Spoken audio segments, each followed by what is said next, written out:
lesson is brought to you by strange hybrid fruits, Christmas ornaments, and eggs. Hey everybody, welcome back to Making Art for the Heart. Today we're going to be starting off by learning about values and forms and creating a still life. Value and form are two of the elements of art. There's quite a few different elements of art, and we're just going to learn about these two today. We talked about values a little bit last week, so if you'd like to go check that out, that was my contrast video.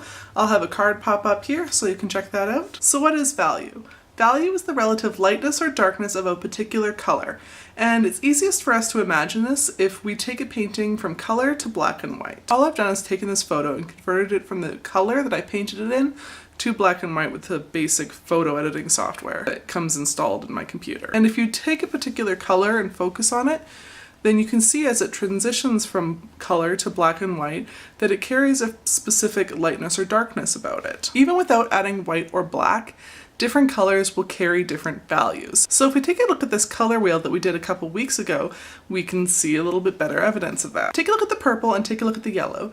You'll see that the purple is much darker than the yellow, and it's even more exaggerated when we take this and we turn it from color to black and white. So today we're not going to get super into depth on colors and values and worrying about that because that can be quite complicated.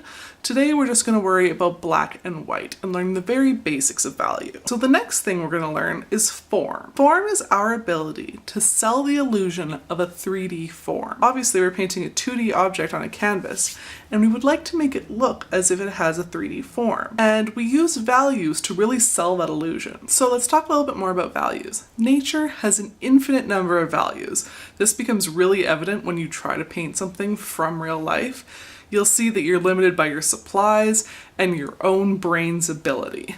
Luckily, because our brains can't possibly take in all of that information, we can use that simplification to our benefit. One of the ways to do that is to break the values up using a value scale. This value scale here breaks it up from 0 to 10, from white to black. And these value scales are really useful tools for later on. So now let's move on to our own art.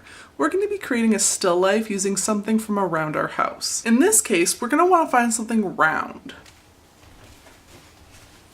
I'm going to be using this weird apple pear fruit because I just haven't eaten it yet. It's really nice and round, but it also has a very basic color, so I don't have to focus so much on that. Some things that you could try include eggs, pieces of fruit like apples or oranges, or Christmas ornaments if they're not too crazy. And if you can think of other examples of things that you have around the house, then I would like to hear you post them down below in the comments so you can help other people. So we are creating our very first still life. We're gonna do very basic. Don't stress about this. Like I always say, just take it easy.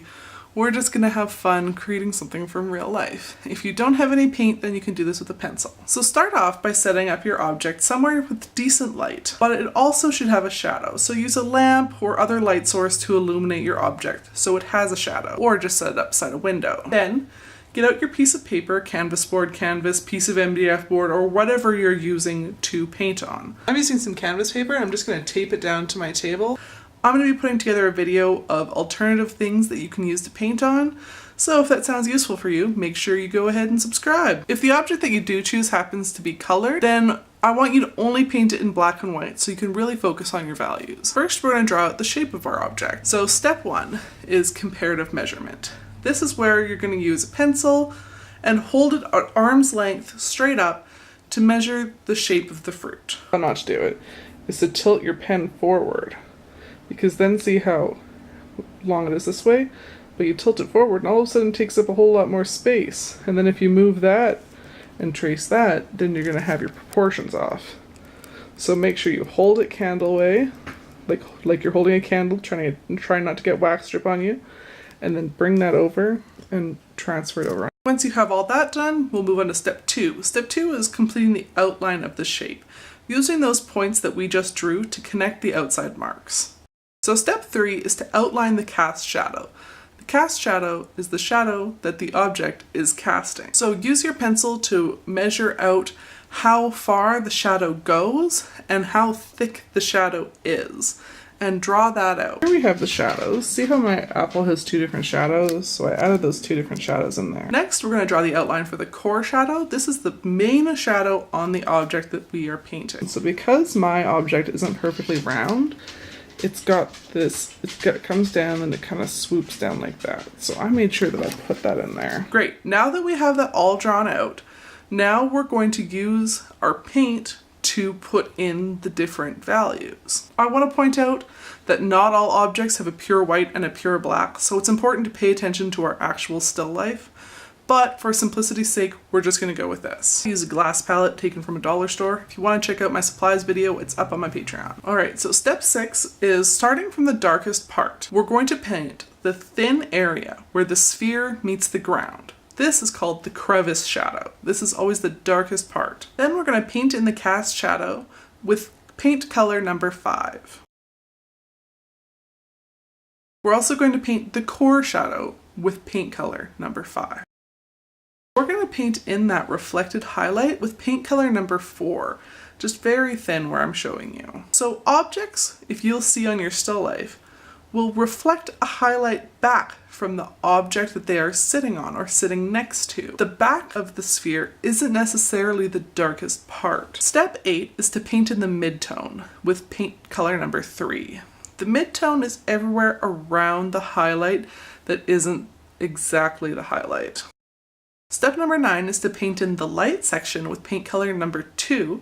So this is everywhere around the highlight. And then finally, we're going to finish it off with highlight number 1. This is just the brightest part. So there you go. You successfully finished your first still life painting. If you want to share your creation with me, you can use the hashtag #ArtWithErin and you might get featured in next week's video. If you would like to keep this lesson going, we're going to be adding to our project painting, so head on over to Patreon. Here's a sneak preview of today's homework lesson. Next week on my Patreon, available to all patrons who pledge $1 or more, you can see my first episode of My Drunk Painting. Suggest something for me to paint in the Patreon feed and I'll paint one of them. And until then, I'll see you next week and happy painting!